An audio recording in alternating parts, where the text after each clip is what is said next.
गुरु दीन दुनिया दे मालक अकाल मूरत सर्व कला समरथ ज्ञान स्वरूप श्री गुरु ग्रंथ साहिब महाराज जी के चरणों में शाम के दीवान में हर रोज की तरह आप जी समूह साध संगत बड़े ही प्यार श्रद्धा सहित हजूर की अरदल विच आन जुड़े हो वडभागी हो। भाई साहब भाई गुरदास जी के मुखारबिंद तो उच्चारण कीतियां हुई वारां विच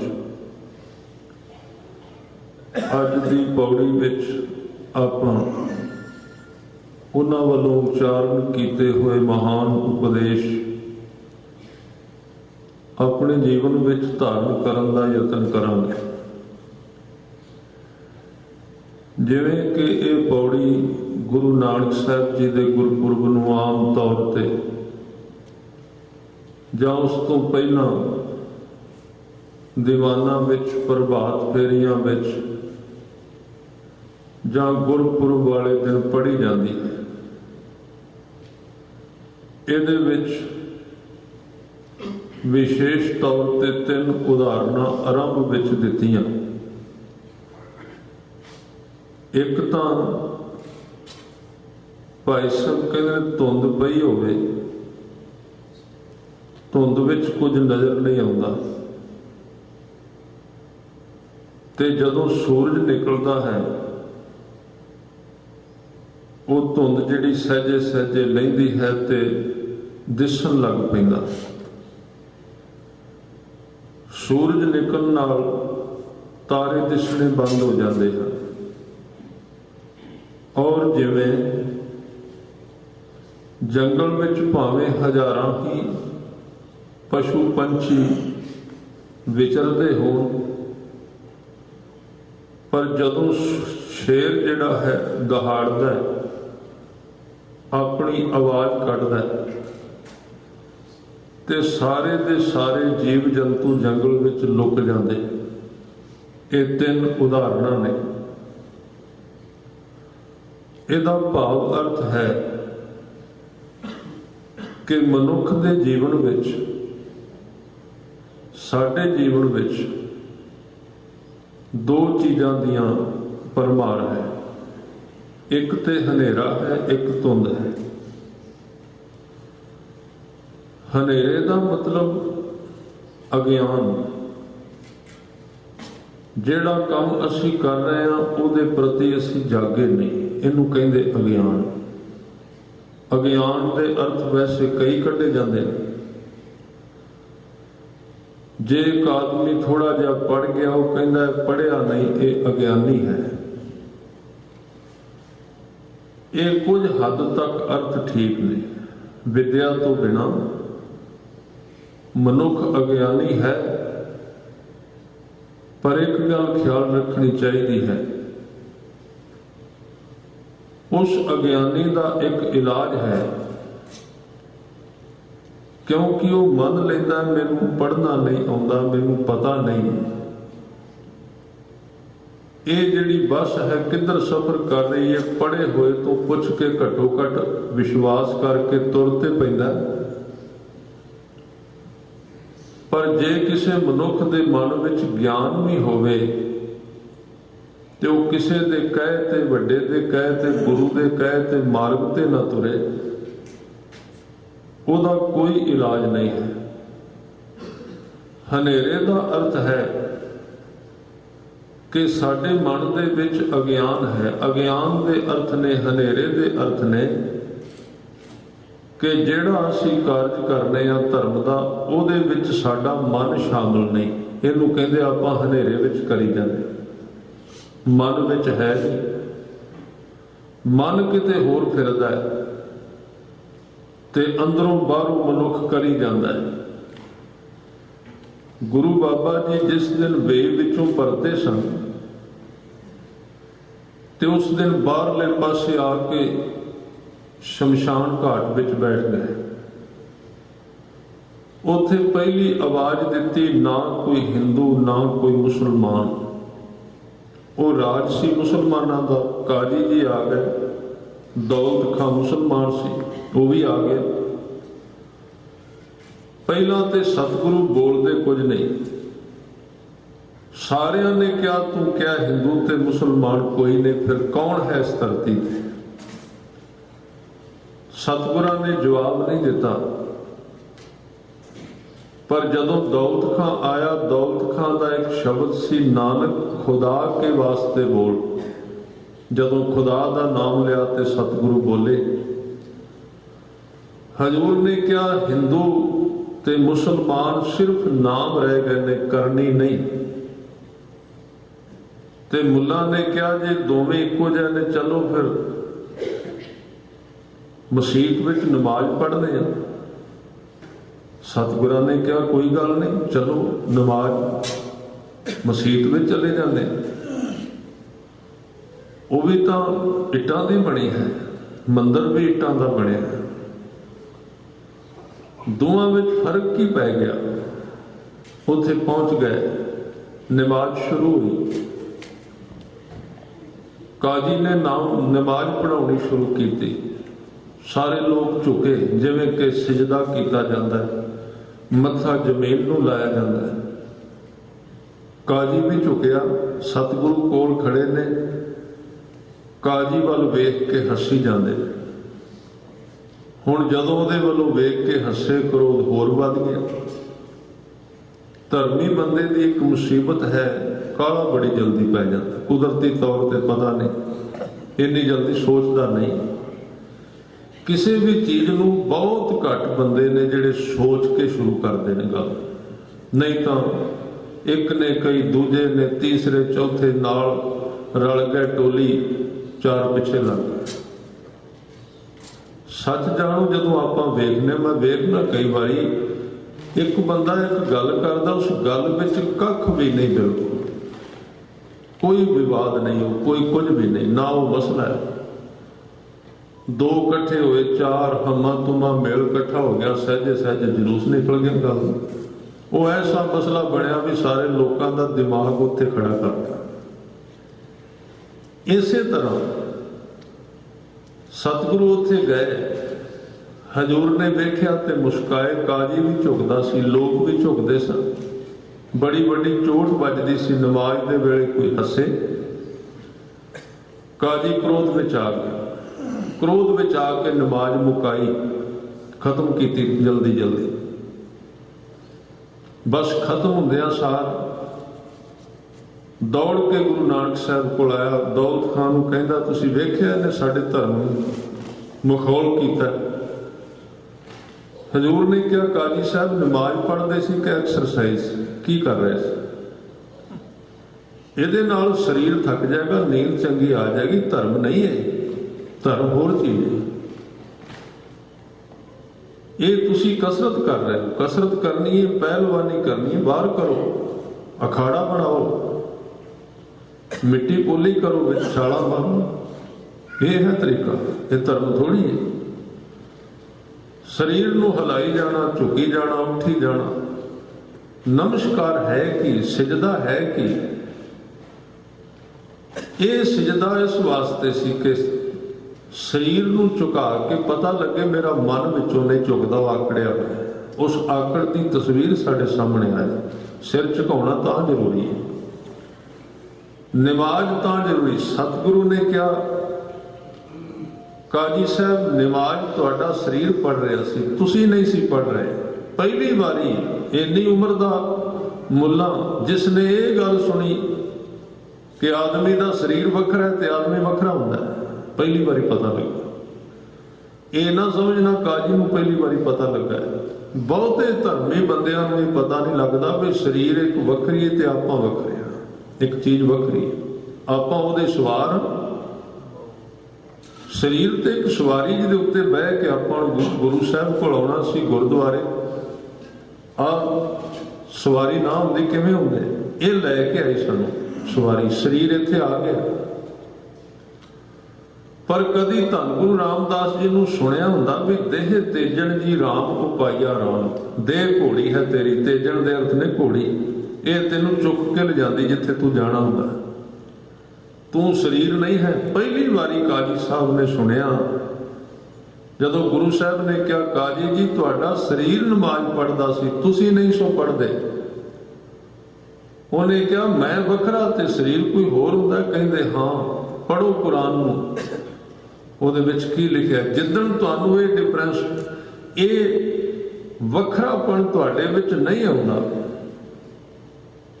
ਤਾਂ ਤੁਸੀਂ ਧਰਮੀ ਕਾਹਦੇ। ਤੇ ਸਤਿਗੁਰਾਂ ਨੇ ਕਿਹਾ ਨਮਾਜ਼ ਤੇਰੀ ਰਸਨਾ ਤੇ ਸੀ, ਝੁਕਦਾ ਤੇਰਾ ਸਰੀਰ ਸੀ। ਕਾਜੀ ਜੀ ਤੁਹਾਡੇ ਅੰਦਰ ਇੱਕ ਬੜੀ ਕੀਮਤੀ ਚੀਜ਼ ਜੇ ਖਜ਼ਾਨਾ, ਮੈਂ ਦੱਸਾਂ ਉਹ ਕਿੱਥੇ ਗਿਆ ਸੀ ਵਿੱਚੋਂ, ਤੁਹਾਡਾ ਧਿਆਨ, ਉਹ ਤੁਸੀਂ ਹੋ। ਉਹ ਗਿਆ ਸੀ ਤੁਹਾਡੇ ਘਰ, ਤੁਹਾਡੀ ਘੋੜੀ ਸੂਈ ਹੈ, ਉਹਦੀ ਛੋਟੀ ਜਿਹੀ ਵਿਸ਼ੇਰੀ ਖੁੱਲੀ ਰਹੇਗੀ ਜਦੋਂ ਕਾਲ ਨਾਲ ਆਏ। ਆਮ ਤੌਰ ਤੇ ਘਰ ਕੋਈ ਨਾ ਕੋਈ ਚੀਜ਼ ਰਹਿ ਜਾਂਦੀ, ਕਿਤੇ ਵਿਸ਼ੇਰੀ ਖੁੱਲੀ ਰਹਿ ਗਈ, ਕਿਤੇ ਕੋਈ ਪਲੱਗ ਲੱਗਾ ਰਹਿ ਗਿਆ, ਕਿਤੇ ਸਾਧ ਸੰਗਤ ਕੋਈ ਗੱਡੀ ਨੂੰ ਲੋਕ ਲਾਉਣ ਲੱਗਿਆ ਧਿਆਨ ਨਹੀਂ ਆਇਆ, ਕਾਲ ਨਾਲ ਆ ਗਏ, ਉਹ ਵਿੱਚ ਵੜ ਗਿਆ, ਕਿਤੇ ਆ ਗਿਆ, ਉਹ ਖਿੱਚਦਾ ਰਹਿੰਦਾ ਵਿੱਚ। ਕੱਲੇ ਕਾਜੀ ਨੂੰ ਨਹੀਂ, ਸਾਨੂੰ ਵੀ ਖਿੱਚਦਾ। ਕਿਤੇ ਗੈਸ ਦਾ ਬਟਨ ਥੋੜਾ ਜਿਹਾ ਢਿੱਲਾ ਰਹਿ ਗਿਆ, ਕੁਝ ਨਾ ਕੁਝ ਪਿੱਛੇ ਬਚ ਗਿਆ, ਉਹ ਸਾਨੂੰ ਉੱਥੇ ਖਿੱਚੀ ਜਾਂਦਾ ਹੈ। ਉਹੀ ਹੈ ਜਿਸ ਨੂੰ ਬੰਦੇ ਨੇ ਜਾਣਨਾ ਇਸ ਜਗ੍ਹਾ ਤੇ ਆ ਕੇ ਉਸੇ ਦੀ ਖੋਜ ਕਰਨੀ, ਉਹ ਕੀ ਹੈ। ਜਿੰਨੇ ਉਹਨੂੰ ਵੇਖ ਲਿਆ ਉਹ ਧਰਮੀ ਹੋ ਗਿਆ। ਮੈਂ ਛੋਟੀ ਜਿਹੀ ਉਦਾਹਰਨ ਦੇ ਦਿਆਂ,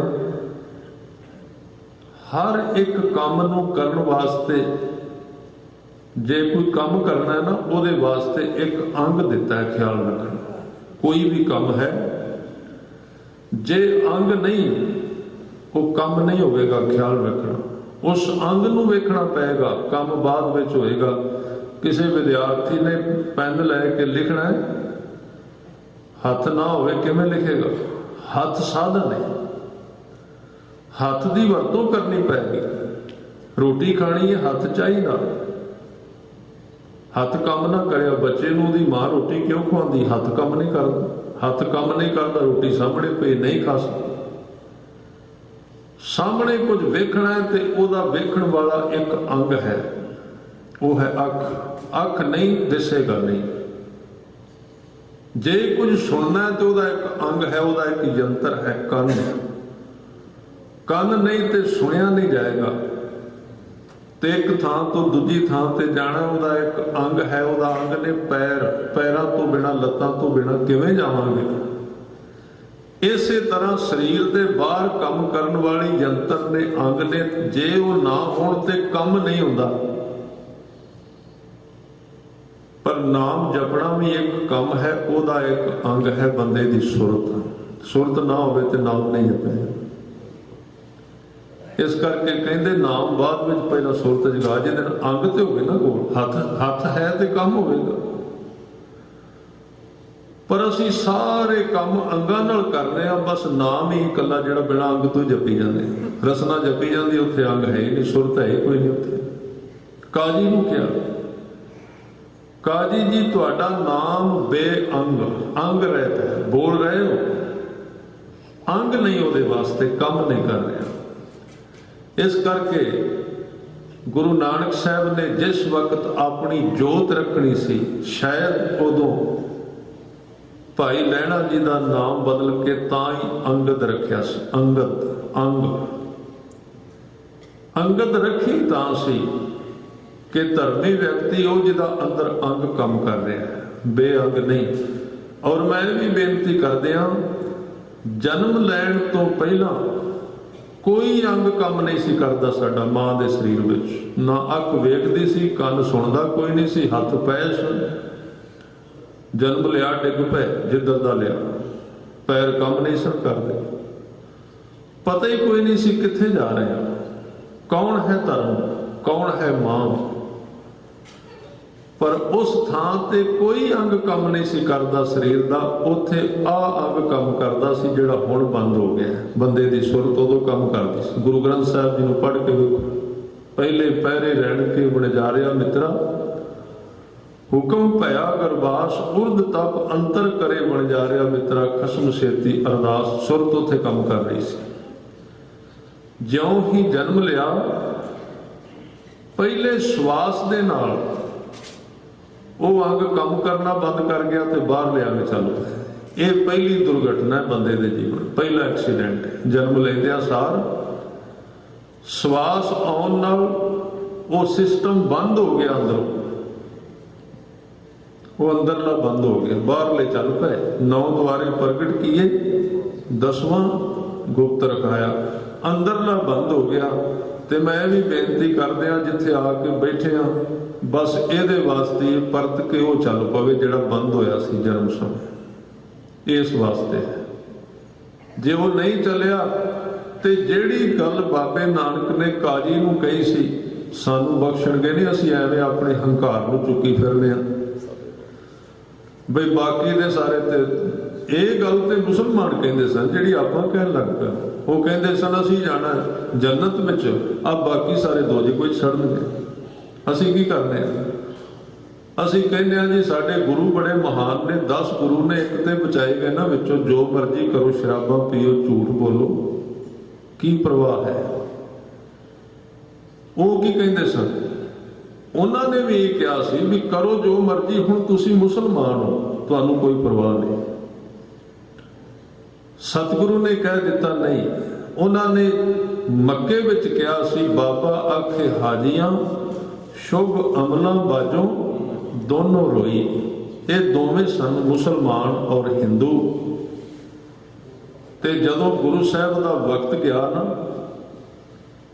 ते गुरु अमरदास पातशाह जी का समा आ गया, किसी सिख ने उच्ची सारी तुक फड़ी भाई गुरदास जी की, किते गाई बाबा आखे हाजियां शुभ अमला बाजों दोनों रोई। गुरु अमरदास जी ने वेख्या भी ये ते अजे ते असी कायम हाँ शरीरक तौर पर, अजे ते गुरु ग्रंथ साहब जी नूं गुरु बनाना है, तो हुणे ही गलती करन लगन तैयारी कर रहे। ये कहंदे दोवें रोणगे। हजूर कहंदे सिखा इधर आ, मेरी गल सुन जा। कहंदे पढ़ी फिर तुक, उन्हें फिर पढ़ी, बाबा आखे हाजियां शुभ अमला बाजों दोनों रोई। हिंदू ते मुसलमान रोणगे। सतगुरु ने उच्ची आवाज में गाया, सो सिख सखा बंदप है भाई, जो गुर के भाणे विच आवे, अपने भाणे जो चले भाई, विछड़ चोटा खावे। सिख भी नाल जोड़ दिता, 3 कर दिते इकट्ठे, क्योंकि उन्होंने पता सी भी आपां निकल जाना किसी कोने च। साडी आदत है, असीं बचन दा यतन करांगे भी साडा सर्टिफिकेट है, सारिया साधन असी बना लेंगे, सब कुछ असी ठीक कर लिया। तो काजी नूं जो समझाया वो ये सी कि तेरे अंदर हनेरा तां है, ये नहीं भी तेनों नमाज नहीं पढ़नी आउंदी, बड़ी शुद्ध पढ़ी तू, तेनों नमाज की ग्रैमर भी आउंदी है, तेनों सिहारियां प्यारियां भी आउंदियां ने काजी साहब, तेनों अर्थ भी आउंदे ने, तू विस्तार भी कर लेना, तू संखेप भी कर लेना है, तू पढ़िया भी होया है, पर तू अज्ञान विच है, तू हनेरे विच है, क्योंकि तू उस काम दे विच नहीं जिन्हों तू कर रहा है। ये है अज्ञान। मैं गल कर रहा सी हनेरा, अनपढ़ता हनेरा नहीं है। शायद कल दोपहर के दीवान विच इत्थे आप जी के चरणों में बेनती की सी। सतगुरु ने एक बचन किया है, एक नहीं दो नहीं सैकड़े ही चंद्रमा चढ़े ते हजारां ही सूरज निकल पे। इन्ना चांदन सी कि उस चांदन दे विच कीड़ी तुरती नजर आउंदी सी, पर एक व्यक्ति अपने घर विचों निकलिया जिहदी अख नहीं सी, अख नहीं सी। 100 ਚੰਦਰਮਾ, ਹਜ਼ਾਰਾਂ ਸੂਰਜ, ਉਹਦਾ ਕੁਝ ਨਹੀਂ ਸਵਾਰ ਸਕਦੇ, ਨਹੀਂ ਨਾ ਸਵਾਰ ਸਕਦੇ। ਜਿਹਦੀ ਅੱਖ ਨਹੀਂ, ਸੂਰਜ ਉਹਦਾ ਕੀ ਸਵਾਰੂ? ਸੂਰਜ ਉਹਦਾ ਨਹੀਂ ਸਵਾਰ ਸਕੇਗਾ, ਉਹਦੀ ਅੱਖ ਨਹੀਂ ਹੈ। ਸਤਿਗੁਰੂ ਇੱਥੇ ਕਹਿ ਰਹੇ ਨੇ ਵੀ ਗੁਰੂ ਕੋਲ ਤਾਂ ਚਾਨਣ ਹੀ ਚਾਨਣ ਹੈ। ਇੰਨਾ ਚਾਨਣ, ਇੰਨਾ ਪ੍ਰਕਾਸ਼, ਤਾਂ ਹੀ ਕਹਿ ਰਹੇ ਨੇ ਸਤਿਗੁਰੂ ਨਾਨਕ ਪ੍ਰਗਟਿਆ ਮਿੱਟੀ ਧੁੰਦ ਜਗ ਚਾਨਣ ਹੋਵਾ। ਗੁਰੂ ਚਾਨਣ ਪ੍ਰਕਾਸ਼ ਹੈ, ਗੁਰਬਾਣੀ ਦਾ ਪ੍ਰਕਾਸ਼। ਪਰ ਨਿਸ਼ਚਿਤ ਇਹ ਗੱਲ ਪੱਕੀ ਹੈ, ਗੁਰੂ ਦਾ ਕੱਲਾ ਪ੍ਰਕਾਸ਼ ਕੰਮ ਤਾਂ ਦੇਗਾ, ਸਿੱਖ ਦੀ ਅੱਖ ਵੀ ਖੁੱਲੀ ਹੈ ਕਿ ਨਹੀਂ, ਮਨ ਦੀ ਅੱਖ ਖੁੱਲੀ ਹੈ ਕਿ ਨਹੀਂ, ਕਿ ਉਸੇ ਤਰ੍ਹਾਂ ਹੀ ਚੱਲ ਰਿਹਾ, ਅੱਖ ਬੰਦ ਕਰ ਲਈ। ਉਹਦੀ ਅੱਖ ਤੇ ਡਿਪੈਂਡ ਹੈ। ਸਤਿਗੁਰੂ ਨੇ ਤਾਂ ਹੀ ਉਦਾਹਰਨਾਂ ਦਿੱਤੀਆਂ ਸਨ। ਪਟਨੇ ਦੀ ਧਰਤੀ ਤੇ ਭਾਈ ਸਾਹਿਬ ਭਾਈ ਮਰਦਾਨਾ ਜੀ ਦੇ ਸਵਾਲ ਦੇ ਜਵਾਬ ਵਿੱਚ, ਕਿਉਂਕਿ ਜਿੰਨੇ ਲੋਕ ਗੁਰੂ ਨਾਨਕ ਸਾਹਿਬ ਕੋਲ ਆਉਂਦੇ ਸਨ ਸਾਰੇ ਉਹ ਬਖਸ਼ਾਂ ਤੇ ਪ੍ਰਾਪਤ ਕਰਦੇ ਸਨ, ਪਰ ਉਹਨਾਂ ਵਿੱਚੋਂ ਬਹੁਤੇ ਵਾਂਝੇ, ਕੁਝ ਬਚ ਜਾਂਦੇ ਸਨ। ਭਾਈ ਮਰਦਾਨਾ ਜੀ ਨੇ ਕਿਹਾ, ਮਹਾਰਾਜ ਜੋ ਕਿ ਤੁਸੀਂ ਕਹਿੰਦੇ ਹੋ ਸਾਰੇ ਸਮਝ ਲੈਂਦੇ ਨੇ? ਹਜ਼ੂਰ ਕਹਿੰਦੇ ਨਹੀਂ।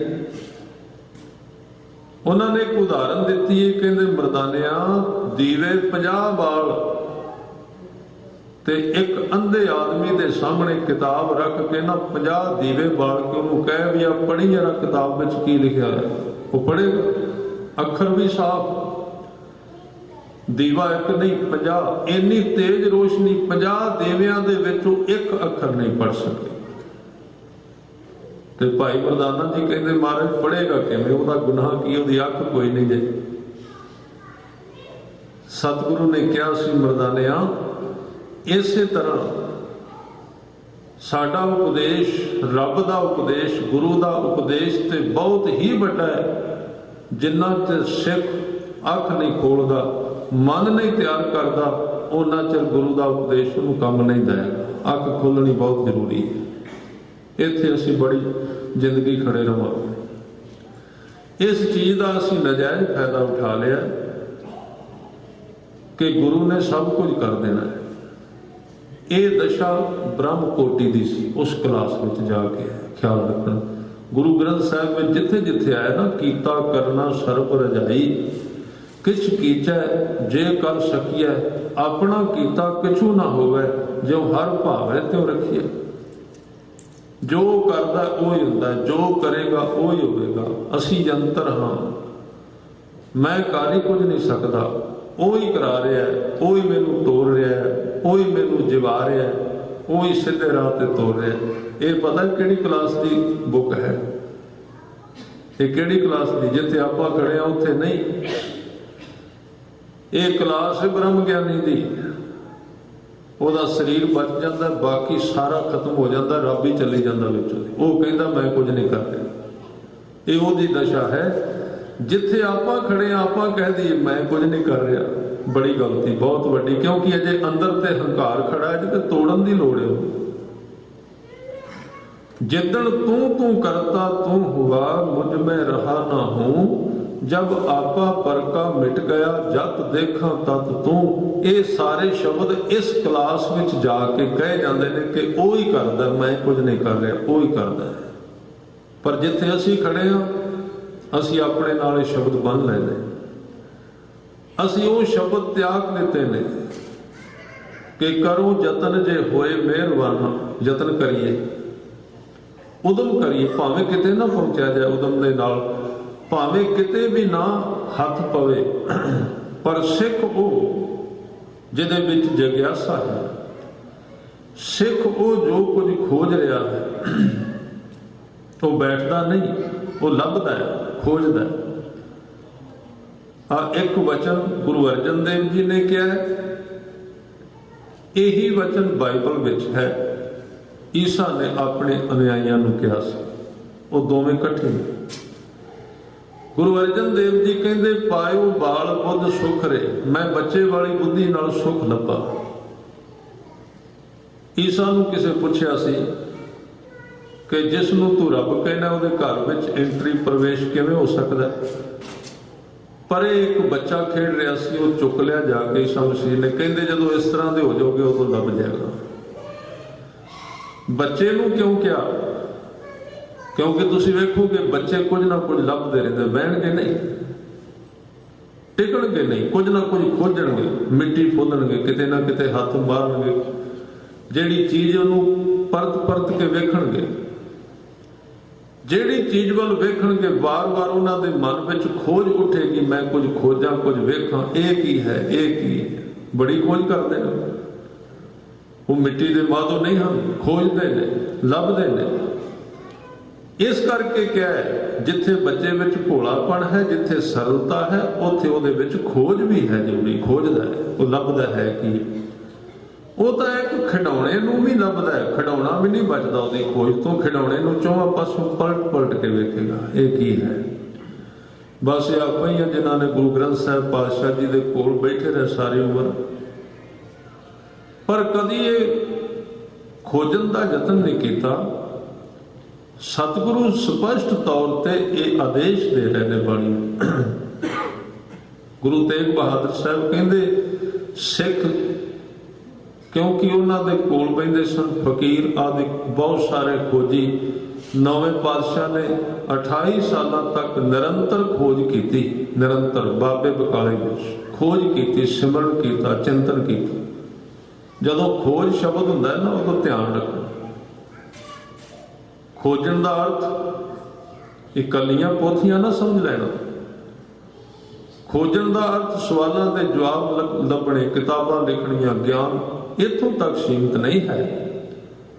खोजन का अर्थ है अपने आप को खोजना। उन्हें खोजिया तो बाद में गुरसिखा ने पूछा, महाराज सानू की हुक्म है? कह लगे तुसी भी खोजो। उस्तत निंदा दो त्यागै, खोजै पद निर्बाना। खोज करनी ना सीखने, लभना है, खोजना है, जागना है। एवं नहीं एक दे पीछे दूसरा तीसरा तुरी जाए। हाँ, सिख ने खोजी जाना है, खोजी जाना है, पर जिथे गुरु ने कह दिता भी ये एंड है फाइनल, उहदे तो अगे नहीं खोजना, उहदे तो अगे नहीं खोजना। ओना खोजना जिन्ना गुरु ने कहा सी, ते वो भी छड्डता। ये कह जिन्ना सतगुरु ने कहा, पूरे सतगुरु ने कहा तेरे विच अमृत है। गुरु ग्रंथ साहिब जी पढ़ के वेखो, नौनिध अमृत प्रभु का नाम देही मैं इसका विश्राम। क्या है जेड़ा गुरु ने कहा वो तो सिख ने खोजना है ना। ये तो नहीं भी गुरु ने कह दिता गल खत्म हो गई, खोजना है ओना खोजना है। जिथे सतगुरु ने कह दिता हुण इस तो अगे कुछ नहीं, उथे उस तो अगे सिर सिट दिता, चुका दिता। बस हुण सतगुरु ने कहता, इनू कहंदे इस बंदे दा हनेरा उठ गया, खत्म हो गया। ये है हुण गुरु के मार्ग ते सुचेत होके जाग के तुर रहा है। कलगियां वाले ने उस जोत का जिक्र किया जिन्होंने सतगुरु अज भाई गुरदास जी चानन कह रहे हैं। खालसे की उन्होंने परिभाषा की तो उन्होंने कहा कि एक जोत ऐसी जिन्हों मेरा खालसा दिन रात जपी जा रहा है। बहुत प्यारा उन्होंने शब्द है, जागत जोत जपै निस्बस। जोत शब्द जिहड़ा है चानन का प्रतीक है। जोत के अर्थ ने शब्द, जोत के अर्थ ने गुरबाणी। जागदी हुई जोत नूं, परमात्मा नूं, आ जोत ओनू जप रहा मेरा खालसा। निस्बस एक बिना मन नैक नाम है। पूर्ण प्रेम प्रतीत सजा व्रत गोर मड़ी मट भूल न माने। ये जिहड़ा है इस तरह मड़ियां नूं, मुसाणा नूं, मटां नूं, व्रतां नूं खालसा नहीं मनदा। ਇਹਦੇ ਤੋਂ ਅੱਗੇ ਤੀਰਥ ਦਾਨ, ਦਾਨ ਦਇਆ, ਤਪ ਸੰਜਮ, ਏਕ ਬਿਨਾ ਨ ਏਕ ਪਛਾਨੈ, ਇਹਨਾਂ ਝੂਠੇ ਕਰਮਾਂ ਵਿੱਚ ਵਿਸ਼ਵਾਸ ਨਹੀਂ ਰੱਖਦਾ। ਇਹਦੇ ਤੋਂ ਅਖੀਰਲੀ ਚੌਥੀ ਪੰਕਤੀ ਵਿੱਚ ਕਿਹਾ, ਪੂਰਨ ਜੋਤ ਜਗੈ ਘਟ ਮੈਂ। ਘਟ ਕਹਿੰਦੇ ਨੇ, ਇਹਦੇ ਅਰਥ ਕਈ ਪ੍ਰਕਾਰ ਦੇ ਨੇ। ਘਟ ਦੇ ਅਰਥ ਹਿਰਦਾ ਵੀ ਹੈ, ਘਟ ਦੇ ਅਰਥ ਗੁਰਬਾਣੀ ਵਿੱਚ कई थावां ते शरीर भी आए ने, पर इत्थे घट दे अर्थ ने गला, खालसे दे गले विच।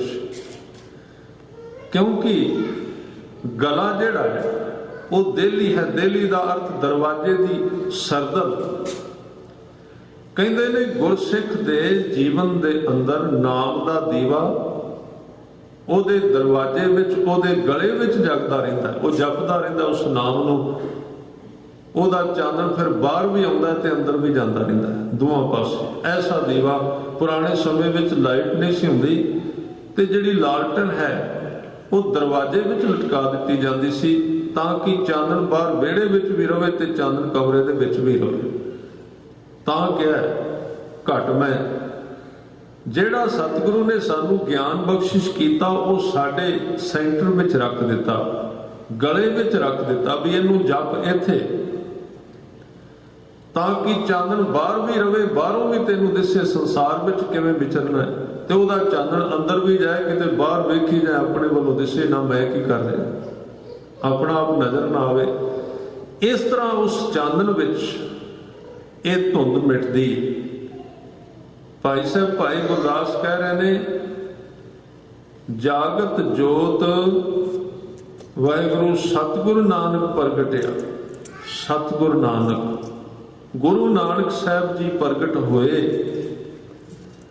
ਇਹ ਬਾਹਰੀ ਤੌਰ ਤੇ ਸਰੀਰਕ ਤੌਰ ਤੇ ਜਨਮ ਲਿਆ ਤੇ ਧੁੰਦ ਮਿਟ ਗਈ। ਧੁੰਦ ਦਾ ਅਰਥ ਹੈ ਜਿਹੜੀ ਚੀਜ਼ ਚਾਨਣ ਨਾਲ ਨਹੀਂ ਮਿਟਦੀ।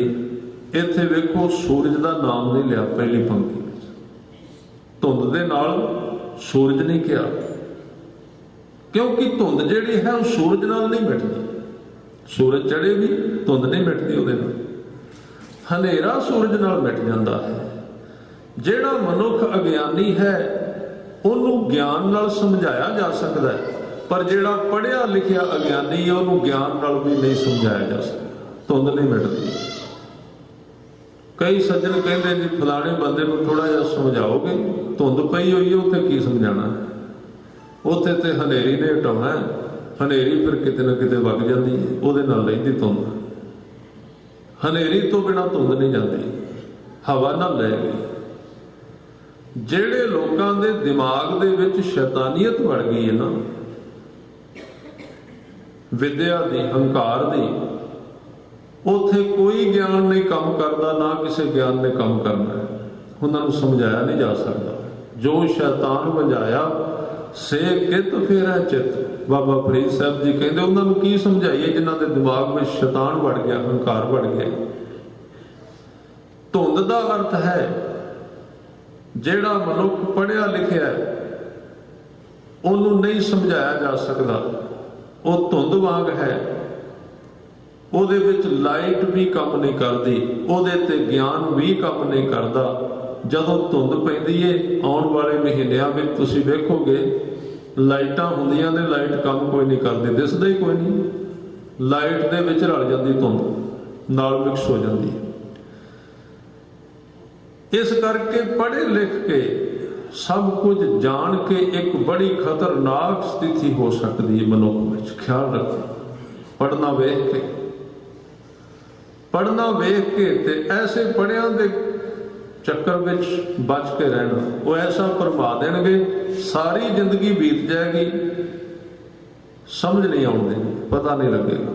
ਇੱਥੇ ਲੋਕਾਂ ਨੂੰ ਸਮਝਾ ਦੇਣਗੇ ਜੀ ਆਹ ਵੀ ਮਰਿਆਦਾ ਕੋਈ ਨਹੀਂ, ਜੀ ਆਹ ਵੀ ਕੋਈ ਨਹੀਂ ਮਰਿਆਦਾ, ਬੜਾ ਕੋਈ ਕਹਿੰਦੇ ਫਿਰਨਗੇ, ਲੋਕਾਂ ਨੂੰ ਭਟਕਾ ਜਾਣਗੇ, ਆਪ ਜਾ ਕੇ ਮਾਫੀ ਮੰਗ ਲੈਣਗੇ। ਇਹ ਹੈ ਧੁੰਦ। ਇਹ ਧੁੰਦ ਪਈ ਹੋਈ ਹੈ ਤੇ ਬਹੁਤਿਆਂ ਨੂੰ ਧੁੰਦ ਵਿੱਚ ਵਲੇਟ ਦਿੱਤਾ ਜਾਂਦਾ ਹੈ। ਇਸ ਕਰਕੇ ਕੋਈ ਪੜ੍ਹਿਆ ਨਹੀਂ, ਉਹਦਾ ਇਲਾਜ ਹੈ, ਉਹਨੂੰ ਦੱਸਿਆ ਜਾ ਸਕਦਾ ਹੈ। ਪਰ ਕੋਈ ਪੜ੍ਹ ਕੇ ਆਖੀ ਹੋ ਜਾਏ, ਹੰਕਾਰੀ ਹੋ ਜਾਏ, ਮੰਨਣ ਨੂੰ ਤਿਆਰ ਨਹੀਂ, ਗਿਆਨ ਵੀ ਉਹਦਾ ਕੁਝ ਨਹੀਂ ਸਵਾਰੇਗਾ। ਇਸ ਕਰਕੇ ਉਸ ਧੁੰਦ ਦਾ ਇੱਕੋ ਹੀ ਇਲਾਜ ਹੈ ਕਿ ਉਸ ਧੁੰਦ ਦੇ ਵਿੱਚ ਫਿਰ ਹਨੇਰੀ ਜਦੋਂ ਹਵਾ ਚੱਲਦੀ ਹੈ, ਹਵਾ ਫਿਰ ਉਹਨੂੰ ਛੱਡਦੀ ਸਹਿਜੇ ਸਹਿਜੇ, ਹਵਾ ਦੇ ਨਾਲ ਉਹ ਲੈਣੀ ਸ਼ੁਰੂ ਹੋ ਜਾਂਦੀ ਹੈ। ਇਸ ਤਰ੍ਹਾਂ ਸਤਿਗੁਰੂ ਨਾਨਕ ਦੇਵ ਪਾਤਸ਼ਾਹ ਜੀ ਚਾਨਣ ਰੂਪ ਵੀ ਨੇ ਤੇ ਹਵਾ ਰੂਪ ਵੀ ਨੇ। ਪਵਨ ਗੁਰੂ, ਪਵਨ ਗੁਰੂ, ਗੁਰੂ ਹਵਾ ਵਰਗਾ। ਇਹ ਸ਼ਲੋਕ ਦੇ ਵਿੱਚ ਪਵਨ ਦੇ ਕਈ ਵਿਦਵਾਨਾਂ ਨੇ ਬੜੀ ਤਰ੍ਹਾਂ ਦੇ ਅਰਥ ਕੀਤੇ। ਕਈਆਂ ਤੇ ਇਹ ਸਿੱਧਾ ਕਹਿ ਦਿੱਤਾ ਜੀ ਪਵਨ ਗੁਰੂ ਹੁੰਦਾ ਹੈ। ਪਵਨ ਨੂੰ ਗੁਰੂ ਕਿਹਾ, ਪਵਨ ਨੂੰ ਗੁਰੂ ਤਾਂ ਕਿਹਾ, ਸੂਰਜ ਨੂੰ ਗੁਰੂ ਤਾਂ ਕਿਹਾ, ਹਨੇਰਾ ਹੋਵੇ ਤੇ ਸੂਰਜ ਚੜ ਕੇ ਹਨੇਰੇ ਨੂੰ ਖਤਮ ਕਰ ਦਿੰਦਾ ਹੈ, ਸੌਖਾ ਹੈ।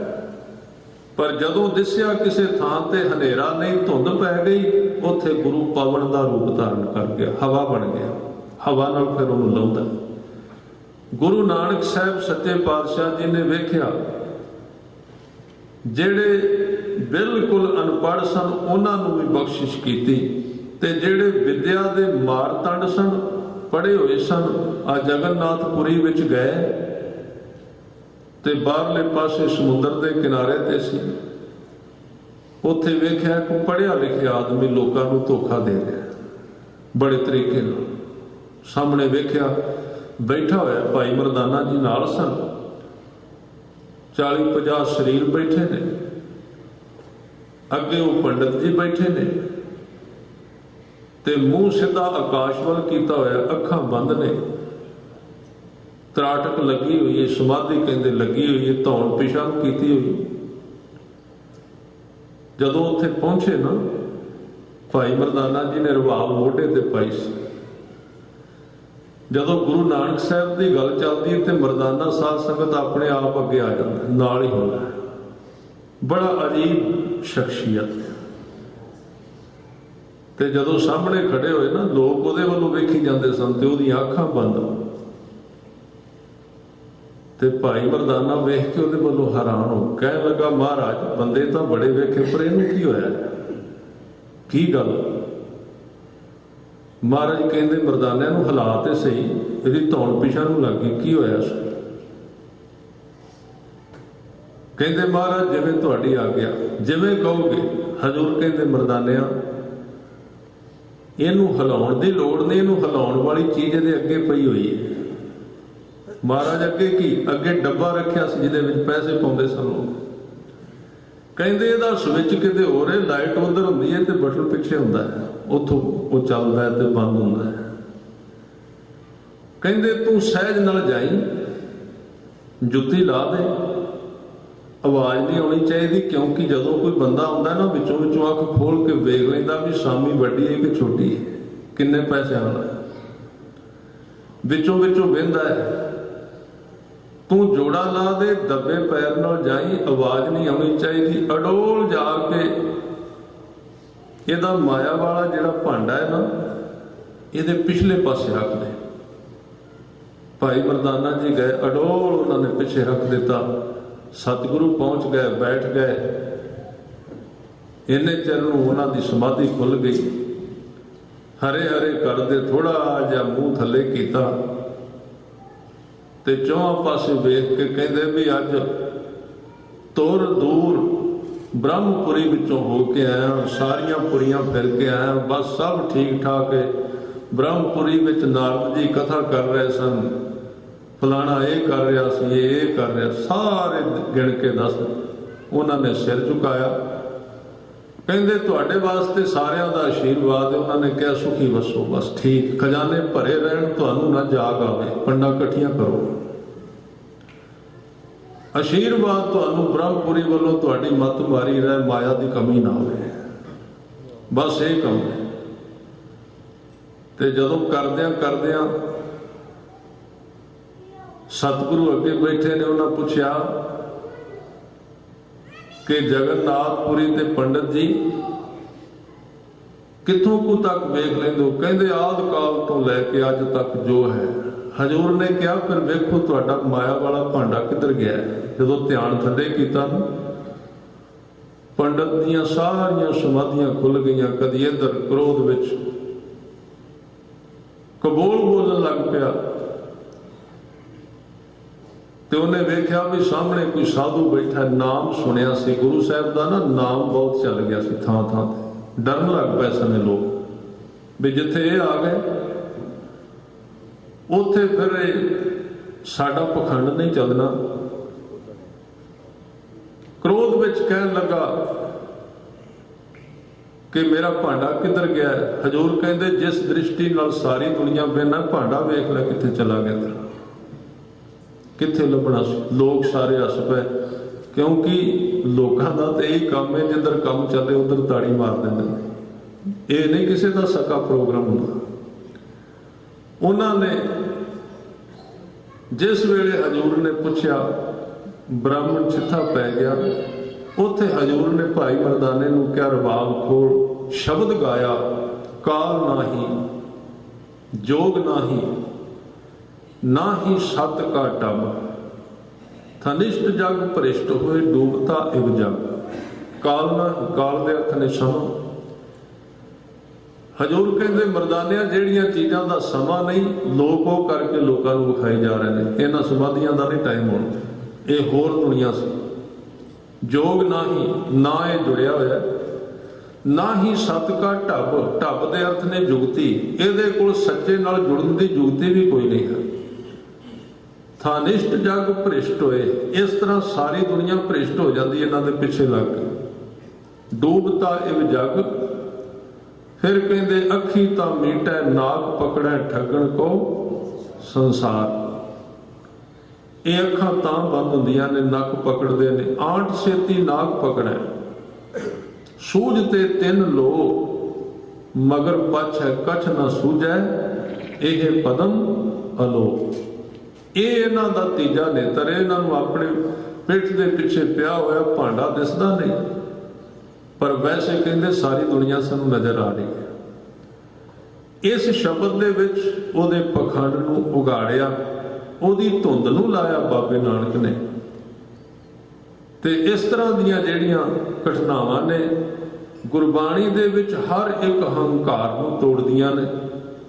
भाई साहब भाई गुरदास कहते गुरु नानक साहब का उपदेश जिस मनुख के जीवन विच जांदा है, ਉਹਦੇ अंदरों अड़ी की धुंध लै जाती। अड़ी, अड़ियल सुभाव।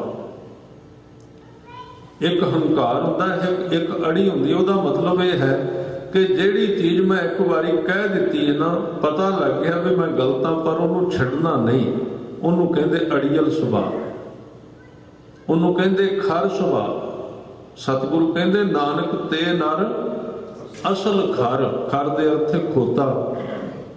गुरु ग्रंथ साहब जी कहते ने वो ओरिजिनल खानदानी खोते ने, जिन्हों का सुभाव अड़ियल है। जान लिया मैं गलत जा रहा, पर हूँ इन्नी जिंदगी तो गलत जा रहा हूँ, ठीक किवें होवां। जे ठीक हो गया लोग कहेंगे हार गया। ये बंदे का हंकार अड़ियल। नानक ते नर असल खर, जे बिन गुण गर्भ करंत।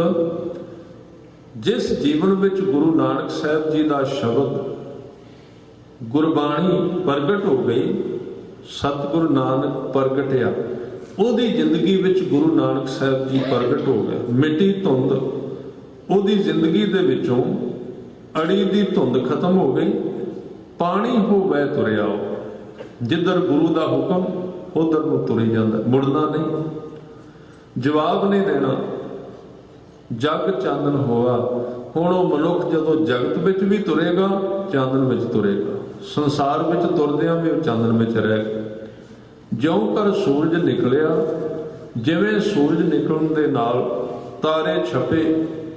ਕਿੰਨੇ ਤਾਰੇ ਹੁੰਦੇ ਨੇ, ਇਸ ਤਰ੍ਹਾਂ ਵਿਚਾਰਾਂ ਦੇ ਤਾਰੇ ਜੋ ਚੜੇ ਹੋਏ ਨੇ ਸਾਡੇ ਮਨ ਦੇ ਵਿੱਚ, ਅਗਿਆਨ ਦੇ, ਭਰਮ ਦੇ, ਆਪਣੇ ਬਣਾਏ ਹੋਏ ਝੂਠੇ ਗਿਆਨ ਦੇ ਤਾਰੇ ਚੜੇ ਨੇ।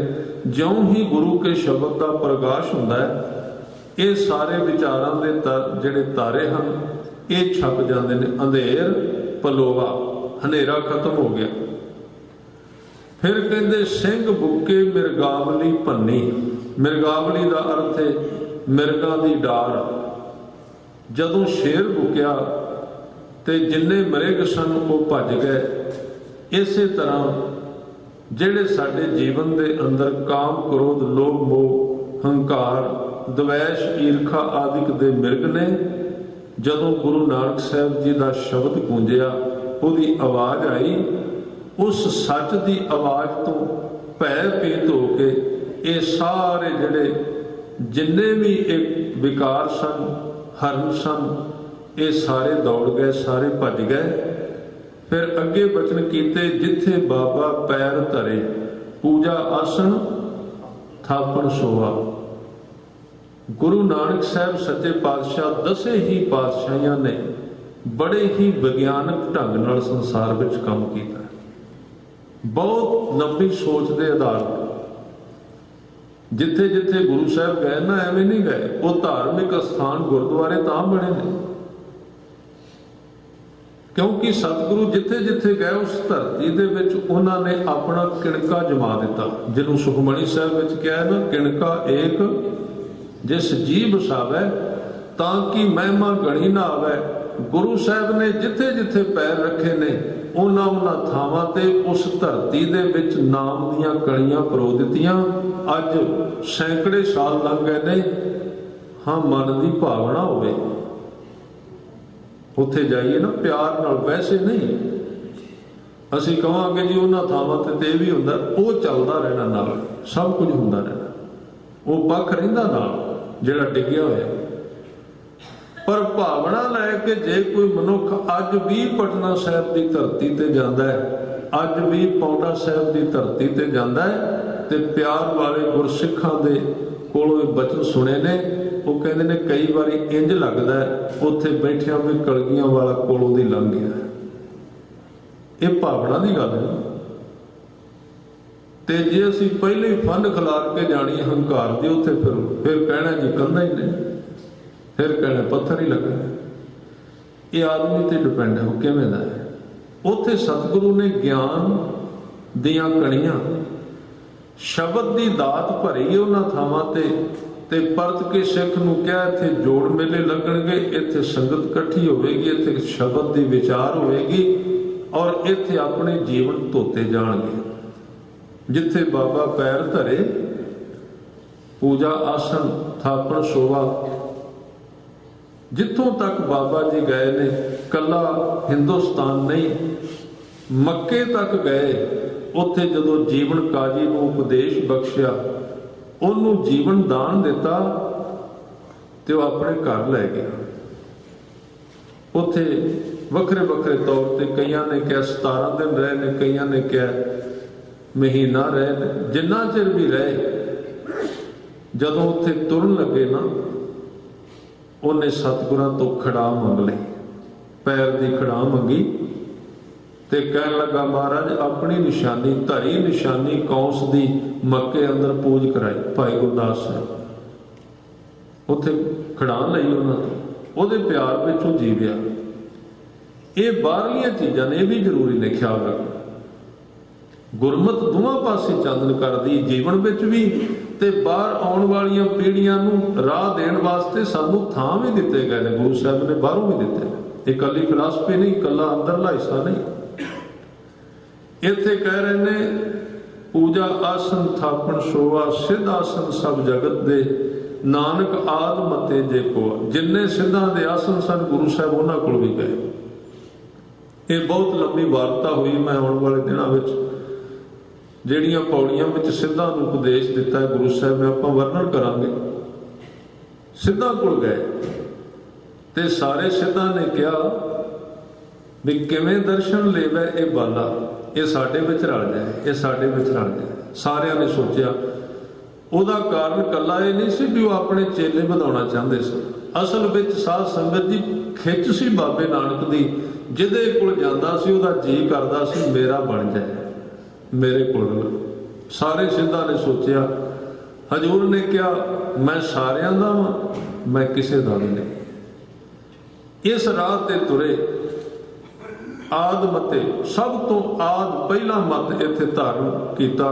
घर घर अंदर धर्मशाल होवे कीर्तन सदा विसोवा। हर एक घर दे विच धर्मशाला बना दी, भाव हर एक मनुख नूं उपदेश दिता ते कीर्तन दी बख्शिश कीती। वसोवा दा अर्थ मींह वांग वसन वाला कीर्तन दिता। बाबे तारे चार चक, नौ खंड पृथ्वी सच्चा ढोआ। चौवां दिशावां विच जिथों जिथों तक बाबा जी गए, उपदेश दे के सारियां नूं ढोआ दे अर्थ ने जुगत बना के समझा दिता। गुरमुख कल विच प्रगट होआ, ਸਤਿਗੁਰੂ ਇਸ ਕਲਯੁਗ ਦੇ ਵਿੱਚ ਪ੍ਰਗਟ ਹੋਏ। ਆਓ ਪਿਆਰ ਸਹਿਤ ਪੜ੍ਹ ਕੇ ਸਮਾਪਤੀ ਕਰੀਏ। ਸਾਰਿਆਂ ਨੂੰ ਪਿਆਰ ਸਹਿਤ ਬੋਲਣ ਦਾ ਯਤਨ ਕਰਨਾ। ਕਲ ਵਿੱਚ ਪ੍ਰਗਟ ਹੋਵਾ ਗੁਰਮੁਖ, ਕਲ ਵਿੱਚ ਪ੍ਰਗਟ ਹੋਵਾ, ਕਲ ਵਿੱਚ ਪ੍ਰਗਟ ਹੋਵਾ ਗੁਰਮੁਖ, ਕਲ ਵਿੱਚ ਪ੍ਰਗਟ ਹੋਵਾ, ਕਲ ਵਿੱਚ ਪ੍ਰਗਟ ਹੋਵਾ ਗੁਰਮੁਖ, ਕਲ ਵਿੱਚ ਪ੍ਰਗਟ ਹੋਵਾ, ਪ੍ਰਗਟ ਹੋਵਾ ਗੁਰਮੁਖ, ਕਲ ਵਿੱਚ ਪ੍ਰਗਟ ਹੋਵਾ, ਗੁਰਮੁਖ ਕਲ ਵਿੱਚ ਪ੍ਰਗਟ ਹੋਵਾ, ਗੁਰਮੁਖ ਕਲ ਵਿੱਚ ਪ੍ਰਗਟ ਹੋਵਾ, ਵਿੱਚ ਪ੍ਰਗਟ ਹੋਵਾ ਗੁਰਮੁਖ, ਕਲ ਵਿੱਚ ਪ੍ਰਗਟ ਹੋਵਾ, ਸਤਿਗੁਰ ਨਾਨਕ ਪ੍ਰਗਟਿਆ, ਸਤਿਗੁਰ ਨਾਨਕ ਪ੍ਰਗਟਿਆ,